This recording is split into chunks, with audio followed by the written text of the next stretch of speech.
এই আজকে না, আজকে আমার পিরিয়ড হয়েছে। আরে যুদ্ধ করব আর রক্ত ঝরবে না, এটা কিভাবে সম্ভব? আমি আসি। আমাদের গল্পগুলো যদি ভালো লেগে থাকে তাহলে আমাদের চ্যানেলটি সাবস্ক্রাইব করে পাশে থাকবেন। ধন্যবাদ। আর আমি প্রিয়াঙ্কা। আমাদের গল্পগুলো যদি ভালো লেগে থাকে, অবশ্যই আমাদের চ্যানেলকে সাবস্ক্রাইব করে পাশে থাকবেন। আর হ্যাঁ, ভিডিওটি সম্পূর্ণ শুনবেন। আপনি টিপছেন কেন? আমি টিপব না তো কে টিপবে? না, আপনি টিপবেন না। তোমার ছোট ছোট ওইগুলো এত সুন্দর, ধরলেই টিপতে মন চায়। তখন তো বলেছিলেন বিয়েই করবেন না। আমি বিয়ে করতে চাইনি। না, তুমি কাউকে জানাতে চাওনি। এখন আমাকে জড়িয়ে ধরো, আমার শীতে ধরেছে। আমি জড়িয়ে ধরতে যাব কেন? আপনার হাত নেই? আমি জড়িয়ে ধরলে কিন্তু অনেক কিছু করব। কি করবেন শুনি? বললে কি আর মজা থাকে? করে দেখাই, তখন বুঝবে। এই আজকে না, আজকে আমার পিরিয়ড হয়েছে। আরে যুদ্ধ করব আর রক্ত ঝরবে না, এটা কিভাবে সম্ভব? হুম আপনি মুভির ডায়লগ দিবেন না। আমার এখন রাগ উঠছে। কেন? তুমি কি চাও আজকে সারা রাত বসে থাকি? কিন্তু আমার তো ভয় করছে। কোনো ভয় নেই, আমি আছি। আসতেই হবে। জানি। ধরলে তো আর ছাড়তে চান না। এখন আবার বড় বড় কথা বলতে আসছেন। ওই দিন আমি কত মানা করেছি, তবুও ইচ্ছা মতো করেছেন।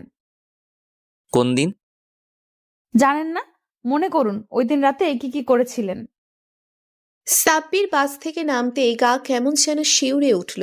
জনমানব শূন্য এলাকা, একদম নিরিবিলি, কেউ নেই আশেপাশে। দূর থেকে অনেকক্ষণ পরপর শো শো করে একটা করে বাস যাচ্ছে। সাব্বির গ্রামের রাস্তায় অভ্যস্ত না, শহুরে জীবনযাপনে অভ্যস্ত। আজকে এখানে এসেছে সাব্বিরের ভাইয়ের শ্বশুর বাড়িতে, ও আজকে চাচা হয়েছে। আর নিজের ভাস্তিকে দেখতেই এতদূর আসা। রাস্তায় কোনো রিক্সা বা কোনো যানবাহন নেই। গ্রামের মাটির রাস্তা, আশেপাশে ধান ক্ষেত আর বড় বড় গাছ। হঠাৎ করে পাশ থেকে শেয়াল খুব জোরে জোরে ঘেউ ঘেউ করে ডেকে উঠছে। আর আকাশের অবস্থাটাও ভালো না। এখন আফসোস করছে সাব্বির, সবাইকে সারপ্রাইজ দেবে বলে না জানিয়ে চলে এসেছে। এখন ভয় প্যান্টে প্রস্রাব করে দেয়, সেই টেনশনে আছে।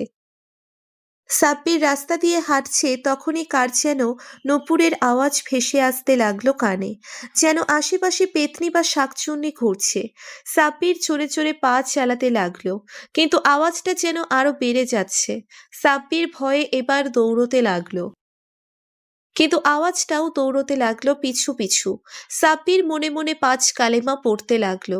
হঠাৎ করেই পিছনে কারোর স্পর্শ টের পেয়ে সাব্বির ঘুরে তাকাতেই কাউকে দেখে সাব্বির চিৎকার দিয়ে উঠল। কেউ বাঁচাও, পেতনি! আহ এইভাবে চিৎকার করে আমাকে ভয় দেখাচ্ছেন কেন? পেতনিরাও ভয় পায় নাকি? আমার ঘাড় মটকাবেন না প্লিজ। আমি এখনো বিয়ে করিনি। আমি সিঙ্গেল, মরতে চাই না। আরে, লাইটটা ভালো করে ধরুন। দেখেন আমি মানুষ না, পেতনি। সাব্বির লাইটটা ভালোভাবে ধরতেই দেখল যে এক সুন্দরী রমণী। জিন্স প্যান্ট, কুর্তি আর কাঁধে ব্যাগ, চুলগুলো গলা পর্যন্ত, সামনে আর পিছনে ছুটি বাঁধা, চোখে চশমাও আছে। আপনি কে? আর এত রাতে এই পথে? আগে বলুন, আপনি কে? আর এই রাস্তায় এত রাতে কি করছেন? চুরি বা ডাকাতি করতে তো মনে হয় আসেননি। যে এই অবস্থা আপনার, আর একটু হলেই প্যান্টে হিসু করে দিতেন। বেশি জানেন আপনি। আমি তো থাক, আর বলা লাগবে না। এই একটা কথা বলুন, আপনি কি আমার পিছু নিচ্ছিলেন? আপনি ছেলে মানুষ, যদি ভয় পেতে পারেন, আমি মেয়ে মানুষ ভয় পেতে পারি না? আপনার হাতের লাইট দেখে আমি পিছু নিচ্ছিলাম। ও, এই জন্যই তো ভাবছিলাম যে নুপুরের আওয়াজ কোথা থেকে আসছে। হুম এবার বলুন, কোথায় যাচ্ছেন এত রাতে? এক আত্মীয়ের বাড়িতে এসেছি, কিন্তু বাস জ্যামে পড়ায় আস্তে আস্তে রাত হয়ে গেছে। এখন গাড়ি না পেয়ে হেঁটে হেঁটে যেতে হচ্ছে। ও, আমিও এক দরকারে শহর থেকে এসেছি, আর আপনার মতো জ্যামে পড়েছিলাম। আপনি কোথায় যাবেন বলুন? হাঁটতে হাঁটতে পরিচয় হয়ে নেই। আমি তুহি, আর আমি গোলাপ গ্রামে যাব। আমি সাব্বির, আর আমিও তো গোলাপ গ্রামে যাচ্ছি। কি অদ্ভুত! যাক, ভরসা পাওয়া গেল। কিন্তু গোলাপ গ্রাম তো এখান থেকে 13 কিলোমিটার দূরে। এখন সারা রাত হাঁটতে হবে। কি আর করার আছে বলুন? আকাশের যে অবস্থা, দোয়া করেন যাতে বৃষ্টি না হয়। চলুন, এবার পথ যত ফুরানো যায় ততই ভালো। তুহি আর সাব্বির গ্রামের এলোপাথারি রাস্তায় হেঁটে চলেছে। 1 ঘন্টা হয়ে গেছে হাঁটছে, কিন্তু রাস্তা যেন ফুরোচ্ছে না। আর ওরা ফরেস্ট রেঞ্জের কাছাকাছি আর গুড়ি গুড়ি বৃষ্টি হচ্ছে। তুহি, এভাবে হাঁটলে ভিজে যাব। একটা গাছের নিচে দাঁড়াই, চলুন। হ্যাঁ, আপনি তো আছেনই, তাই ভয় নেই। এই গাছটা বড় আছে, এখানেই দাঁড়াই, চলুন। তুহি আর সাব্বির গাছের নিচে দাঁড়িয়ে আছে। তীব্র ঠান্ডা বাতাসে গাছগুলো এইদিক আর ওইদিক দুলছে। তুহি শীতে কাঁপছে। তুহি, বেশি শীত লাগলে আমার ব্যাগে চাদর আছে, গায়ে জড়িয়ে নিন। ধন্যবাদ। আপনি না থাকলে যে কি করতাম। সাব্বির হঠাৎ লক্ষ্য করলো দূর থেকে একটা বাড়ি দেখা যাচ্ছে। তুহিকে সাথে নিয়ে বাড়িটার কাছে গেল। ভেতরে ডাক দিলেও কাউকে পাওয়া গেল না। কুঁড়ে ঘর, দরজাটা দড়ি দিয়ে বাঁধা। সাব্বির দরজাটা খুলে ভেতরে গিয়ে দেখলো একটা চৌকি, বিছানা আর কিছু কাঠ রাখা। বাড়ির মালিক বোধহয় নেই। সেটাই তো মনে হচ্ছে। হুম, এখন রাতটা এখানেই কাটাতে হবে মনে হচ্ছে। আপনি ঘুমিয়ে পড়ুন, আমি আছি। আপনিও তো ক্লান্ত। আমি এই যে মাদুর আছে, এখানে বসে থাকলেই হবে। চৌকিতেই শুতে পারেন, দূরত্ব মেনটেন করলেই হবে। মাটি এমনিতেই ঠান্ডা। আচ্ছা, ধন্যবাদ। সাব্বির মাঝখানে ব্যাগ রেখে গায়ে চাদর জড়িয়ে শুয়ে পড়ল। তুহি মাঝরাতে কাঁদতে লাগলো। তুহি, কোনো সমস্যা? আমার প্রচন্ড জল তেষ্টা পেয়েছে। আপনার কাছে পানি আছে? আমার পানির বোতল বাসেই খালি হয়ে গিয়েছে, আর বাইরেও বৃষ্টি। থাক তাহলে। দাঁড়ান, আমি দেখছি ঘরে কোনো পানি আছে কিনা। সাব্বির ছোট ঘরটাতে অনেক খোঁজাখুঁজি করে একটা কাচের বোতলে পানি পেল। সাব্বির 2 ঢোক খেলো আর তুহিকে দিল।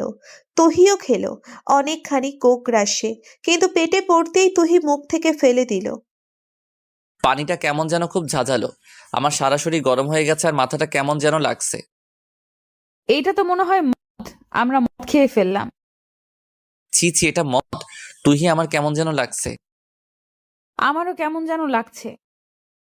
তুহি আর সাব্বির মাতামাতি শুরু করলো, একজন আর একজনের গায়ের উপর পড়ে। তুহি, তোমার শরীরে এত গরম কেন? তুমি আমাকে জড়িয়ে ধরছো কেন? তুমি কি পচা লোক? না, আমি পচা না। তাহলে আমাকে জড়িয়ে ধরছো কেন? ভালো লাগছে তাই। ভালো লাগলেই ধরতেই হবে? এই এই কি করছো? সকালে সাব্বিরের ঘুম ভাঙতেই নিজেকে কুটিরে একা আবিষ্কার করলো। ওর সারা গায়ে কোনো কাপড় নেই, আর আশেপাশে অবস্থা দেখে মনে হচ্ছে রাতে কোনো যুদ্ধ হয়েছে। সাব্বির ভাবতে লাগলো কি হয়েছে রাতে, আর ওর সাথে যে মেয়েটা ছিল সে কোথায় গেল। এত কিছু ভেবে চিন্তে যখন বিছানার চাদরটা দেখলো, তখনই চাদরে রক্ত দেখতে পেল। এর মানে সাব্বিরের সাথে মেয়েটা ছিল, আর রাতে সাব্বির মেয়েটার সাথে ঐসব করে ফেলেছে। মেয়েটা এই জন্যই বোধহয় চলে গেছে না বলে। সাব্বির সব গুছিয়ে নিয়ে গোলাপ গ্রামের উদ্দেশ্যে রওনা হলো। ভাবিদের বাসায় ঢুকতেই উঠোনে ওর ভাইয়াকে পেল। কিরে তুই এত সকাল সকাল কিভাবে, কখন মানে বুঝতেছি না। অনেক বড় কাহিনী ভাইয়া। অনেক ক্লান্ত আমি। গোসলখানা কোন দিকে? এই যে এইদিকে, তুই ফ্রেশ হ, নাস্তার সময় হয়ে গেছে। সাব্বির ফ্রেশ হয়ে এসে তোয়ালে দিয়ে শরীর মুছতে মুছতে যেই বাড়ির পিছন দিকটায় গেল, দেখলো একটা মেয়ে দোতলায় হেলান দিয়ে বাইরে তাকিয়ে আছে। দেখে মনে হচ্ছে মন খারাপ। মেয়েটাকে দেখে সাব্বিরের তুহির কথা মনে পড়ল। সাব্বিরের আক্ষেপ হচ্ছে মেয়েটা চলে গেল কেন। মেয়েটার সাথে যা হয়েছে তার জন্য সাব্বির নিজেকে ক্ষমা করতে পারছে না। সাব্বির ভাবিকে জিজ্ঞেস করবে তুহি নামের কাউকে চেনে কিনা। গোলাপ গ্রামেই থাকে মেয়েটা। কিরে, এখানে দাঁড়িয়ে দাঁড়িয়ে কি ভাবছিস? আয়, নাস্তা করবি না? তোর ভাবি ডাকছে তোকে। তোর ভাইস্তাকে দেখবি না? হ্যাঁ, দেখবো না মানে? এই জন্যই তো এত কষ্ট করে এলাম। তুমি? সাব্বির খাওয়ার ঘরে যেতেই সবাই সাব্বিরকে আপ্যায়ন করতে লাগলো। সাব্বির খাচ্ছিল, তখনই পাশের চেয়ারে কাউকে দেখে সাব্বিরের গলায় খাবার আটকে গেল। কিরে সাব্বির, আস্তে খা, গলায় আটকে মরবি তো। সাব্বির কথা বলার মুডে নাই, কারণ পাশের চেয়ারে তুহি বসে আছে, এক ধ্যানে খাবারের দিকে তাকিয়ে আছে। সাব্বির নামটা শুনতেই ঘুরে তাকালো, আর সাব্বিরকে দেখে ভ্রুকুচকে তাকিয়ে রইল। কিরে, ওকে চিনিস নি? আমার শালি তুহি। বিয়ের সময় দেখিসনি বোধ হয়। সাব্বির খেয়ে চুপচাপ উঠে গেল। তুহি সাব্বিরকে দিকে তাকিয়েই ছিল। বাড়ির পিছনের সুপারি বাগানে বসে আছে তুহি। তখনই সাব্বির তুহির হাত ধরে টেনে আরো গভীরে নিয়ে গেল। এই মেয়ে, তুমি কি পাগল? হ্যাঁ। আপনি আমার সাথে কথা বলবেন না। আরে বাবা, সরি। এখন রাগ করে কি হবে? যা হওয়ার তো হয়ে গেছে। হুম, এখন আমাকে আপনাকে ভুলে যেতে বলবেন, তাই তো? একটা দিব আমি, এই কথা বলছি। দোষ হয়তোবা আমার একটু বেশি, বাট দুজনেই মাতাল ছিলাম। তবে তুমি মন খারাপ করো না। আমি রাতে অনেক মানা করছি, বাট আপনি শুনেছিলেন। সরি তো বাবা, আমি ভাইয়ার সাথে কথা বলে আমাদের ব্যাপারটা মিটমাট করছি। তুমি টেনশন নিও না, আমি অতটা খারাপ ছেলে না। নিজের ভুল শুধরে নেওয়াটা জানি। এইগুলো এখন বলে কোনো লাভ নেই, শুধু ঝামেলা হবে। এটা একটা দুর্ঘটনা ভেবে ভুলে যাব। হয়তো আমার ভাগ্যে এটাই ছিল। পাগল তুমি? একটা মেয়ের সবচেয়ে মূল্যবান সম্পদ তার ইজ্জত। আর আমি যেহেতু সেটা নিয়েছি, তাই তোমার দায়িত্বটাই আমার। ওকে? তুহি ঠোঁট ফুলিয়ে কান্না করতে লাগলো। সাব্বির তুহিকে বুকে টেনে নিল। সন্ধ্যা হয়ে গেছে এখন। সাব্বির ভাবির সাথে বসে আছে, নিজের ভাইয়ের ছেলেকে কোলে নিয়ে। বলেন দেবরজি, কি বলার জন্য এসেছেন? ভাবি, তুমিও আছো? চেহারা দেখেই বুঝে ফেলো। আমার একটা মাত্র দেবর, আমি বুঝবো না তো কে বুঝবে? আমার দেবরের গার্লফ্রেন্ড আছে নাকি? ভাবি, একটা কথা বলবো, যদি কিছু মনে না করো। ভেবে নাও তোমার কাছে কিছু চাইবো। কি এমন ব্যাপার দেবরজি? ঠিক আছে তুমি, কোনো সিরিয়াস ব্যাপার না তো? ভাবি, আসলে ব্যাপারটা আমার জন্য অনেক সিরিয়াস। বলো, আমার সাধ্যের মধ্যে থাকলে অবশ্যই সাহায্য করব। না, আগে প্রমিস করো যে দিবে। আচ্ছা প্রমিস। এবার বলো, কি সমস্যা? টাকা লাগবে না অন্য কিছু? তুমিও না ভাবি, টাকা পয়সার অভাব আমার। যেটা চাইবো সেটাই হচ্ছে। সাব্বির কথাটা বলতে যাবে ঠিক তখনই তুহি রুমে আসলো। সাব্বির তুহিকে দেখে কাশি উঠে গেল। এই তুহি, ওকে পানি দে।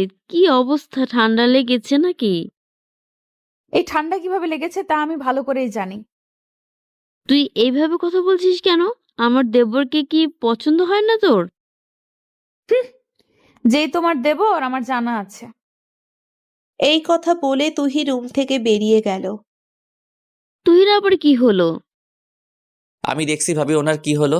এই নাও, আমার বাপজানকে রাখো। এই কথা বলে সাব্বির বাইরে বের হলো। বাইরে তুহি দাঁড়িয়ে আছে।